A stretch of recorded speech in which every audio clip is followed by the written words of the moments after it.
Yang kedua, saudara-saudara sekalian, yang harus kita lakukan adalah membacanya, mempelajari bacaannya dan membacanya, belajar huruf hijaiyahnya. Ingat, salah baca, salah arti.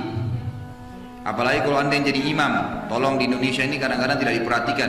Jadi imam tapi tidak tahu bacaannya benar atau salah gitu. Kita ambil contoh surah Al-Fatihah. Kalau anda baca, yang benar adalah alhamdu, haknya mengeluarkan angin dari sekitar mulut kita. Alhamdulillahi Rabbil Alamin, pakai ain. Oh, saya orang Indonesia Ustaz, tidak bisa fasih. Enggak, bedain aja antara hamzah dengan ain. Masa nggak bisa dibedain? Walaupun tidak bisa fasih benar, nggak apa-apa, yang penting ada bedanya gitu kan. Masa nggak ada bedanya sama sekali? Kita coba lihat bahayanya kalau kita tidak membaca seperti yang diinginkan oleh Allah. Kalau kita baca alhamdu, artinya segala puji bagi Allah. Alhamdulillah Rabbil Alamin, segala puji bagi Allah, gitu kan? Banyak orang di Indonesia ini karena dia mau dianggap dirinya fasih atau dia tidak tahu huruf hijaiyah, maka dia mengatakan alhamdulillah. Pakai huruf apa itu? Ha. Dari dada, seperti ihdina. Beda.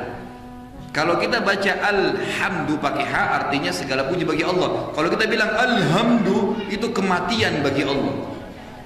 Hamada pakai ha, artinya segala puji. Hamada artinya kematian. Kalau kita baca alhamdulillahi, kematian bagi Allah. Rabbil Alamin, Tuhan alam semesta. Di Indonesia kadang-kadang tidak mau capek-capek belajar ain, pakai hamzah. Rabbil Alamin. Kalau alamin artinya alam semesta. Kalau alamin artinya sakit. Makanya Allah mengatakan tentang orang-orang yang disiksa di api neraka, Allah mengatakan Allah itu azabnya alim, sangat menyakitkan. Pakai hamzah. Berarti kalau kita ubah ain menjadi hamzah, artinya kematian bagi Allah, Tuhannya orang-orang sakit. Kan artinya lain. Di Indonesia contoh banyak yang sering ini juz 30 orang baca, idza zulzilatil ardu zilzalaha. Pertama pakai zal dulu, idza, lidahnya ditekan ke atas. Yang kedua zai, bergetar lidahnya, zulzila. Artinya sewaktu bumi ini kami goncang dengan keras pada hari kiamat. Ada orang enggak, di Indonesia disamain semua, sin, shin, sad, ya, dha, semua samain. Zal, zai nggak ada bedanya. Dibaca isa sulsilatil ardu zilzalaha. Isanya, idanya sudah salah diganti dengan sin, nggak ada artinya kalau isa itu.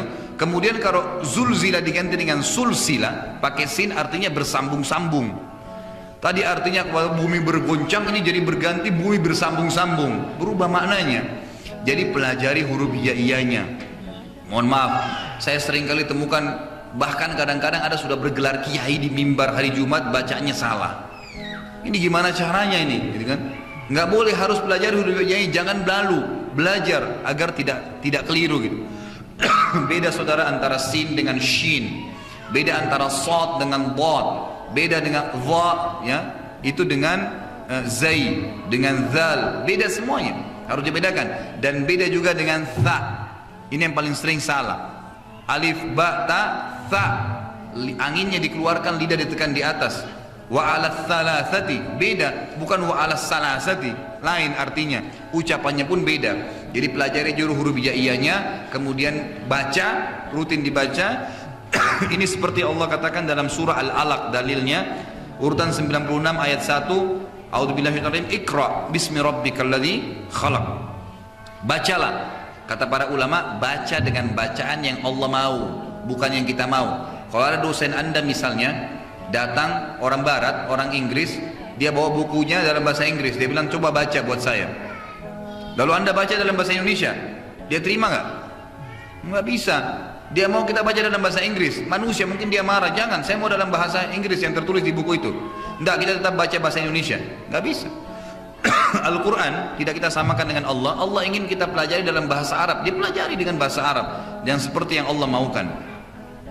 Lalu yang kedua dalilnya dalam surah Al-Muzammil urutan 73 ayat 20, a'udzubillahi minasyaitonir rajim, kata Allah Subhanahu wa taala, faqra'u ma tayassara minal Qur'an, dan bacalah dengan bacaan yang benar apa yang telah dimudahkan ya dari Al-Quran untukmu.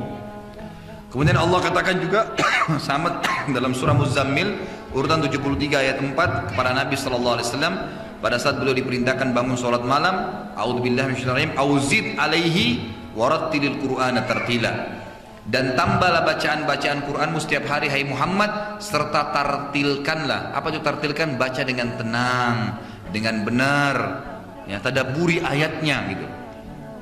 Baik, ini yang kedua, membacanya, mempelajari hurufnya dan membacanya. Setiap hari dijadwalin. Para sahabat radhiyallahu alaihim, mereka ada yang menghatam 3 hari sekali, ada yang 7 hari sekali, dan maksimal 40 hari sekali, bukan setahun sekali, ya. Ingat itu ya, banyak orang di antara kita nanti sentuh Quran kalau Ramadan, itu pun syukur-syukur kalau khatam gitu kan.